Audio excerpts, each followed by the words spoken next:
مرد و زن بچے اور بچیاں بھی سبھی، مرد و زن بچے اور بچیاں بھی سبھی، علم حاصل کرو، علم حاصل کرو۔ جی بہت اچھے، سبحان اللہ۔ مرد و زن بچے اور بچیاں بھی سبھی، علم حاصل کرو، علم حاصل کرو۔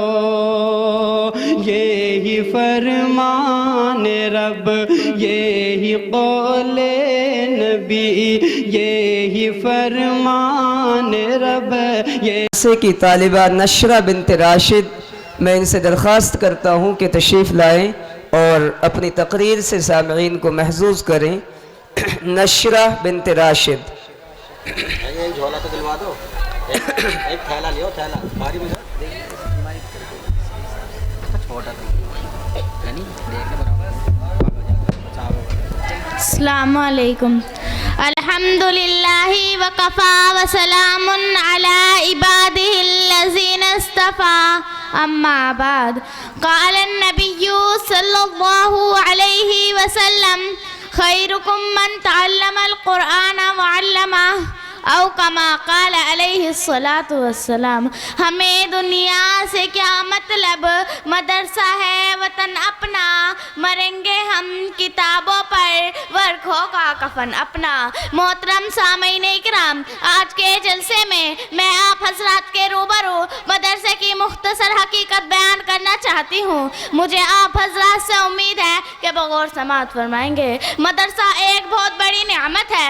آج کے دور میں مدرسہ بہت ہی قیمتی چیز ہے۔ اللہ نے آج یہ نعمت ہمیں عطا کی ہے تو ہمیں اس سے فائدہ اٹھانا چاہیے۔ علم دین کا اتنا سیکھنا فرض ہے جس سے نماز، روزہ وغیرہ درست ہو سکے۔ علم دین کی تعلیم اس مدرسے میں ہوتی ہے۔ یہ مدرسہ ماں کی گود کی طرح ہوتا ہے۔ جس طرح بچہ ماں کی گود میں پرورش پاتا ہے، اسی طرح انسان یہاں بھی پرورش پاتا ہے۔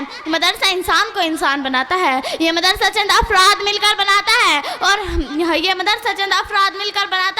اور ہم مدرسے کی عمارت بناتے ہیں اور مدرسہ ہمارا قلب بناتا ہے، اللہ سے ہمارا تعلق جوڑتا ہے۔ اور یہی نبی کا کام تھا کہ خالق کو مخلوق سے جوڑتے تھے، اسی طرح یہ مدرسے ہم کو اللہ سے جوڑتے ہیں۔ لہٰذا ان مدرسوں کو نہ کوئی طاقت ہلا سکتی ہے اور نہ کوئی ان مدرسوں کو توڑ سکتا ہے۔ محترم بزرگوں، یہی وجہ ہے کہ آج مدارس کا جال ہر طرف پھیلا ہوا ہے، جبکہ حکومتیں رات دن ان اداروں کو مٹانے اور ختم کرنے کی کوششیں کر رہی ہیں، لیکن ان اداروں کا نظام ایسی ذات عالی کے قبضے میں ہے جن کو نہ کوئی بگاڑ سکا ہے اور نہ بگاڑ سکے گا انشاءاللہ۔ اب اس کے متعلقین کے بارے میں سرور دو عالم صلی اللہ علیہ وسلم کی زبان مبارک سے سنیے۔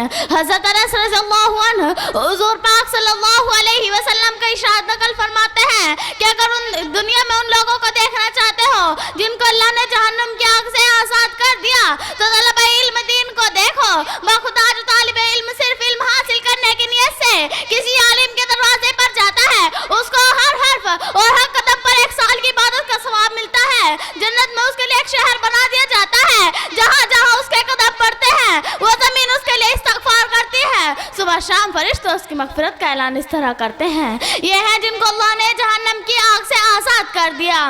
اس سے مراد وہی لوگ ہیں جو علم دین حاصل کرتے ہیں، مدرسے میں رہتے ہیں۔ ظاہر سی بات ہے جب طلبہ اکرام کا اتنا بلند مقام ہے تو ان لوگوں کی کیا شان ہوگی جو طلبہ پر خرچ کرتے ہیں۔ ان کے روپیوں اور پیسوں سے جو عمارتیں بنائی جاتی ہیں تو آخرت میں اللہ تعالیٰ ان کو کتنا بڑا اجر دے گا۔ دوستو، مدرسہ کیا ہے؟ مدرسے میں قرآن ہے جو اللہ کی کتاب ہے، انقلابی کتاب ہے جس نے دنیا کی کایا پلٹ دی، ہلچل مچا دی۔ سب سے پہلے قرآن نے آ کر یہ کیا، جو بندے خدا سے ٹوٹ چکے تھے انہیں خدا سے جوڑا اور فرمایا کہ تم تعلق کو توڑتے ہو لیکن خدا نہیں توڑتا۔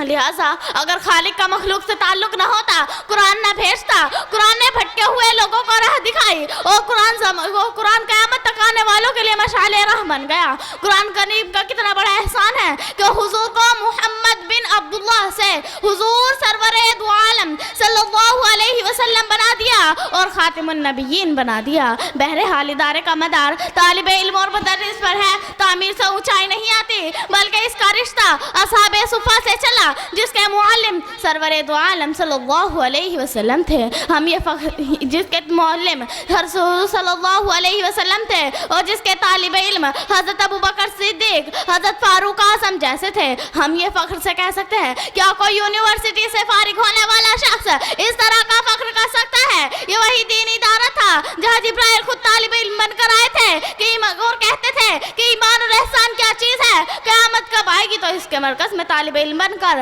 حضرت جبرائیل بھی رہے۔ ایسا نہ کوئی پیش کر سکا اور نہ کر سکے گا۔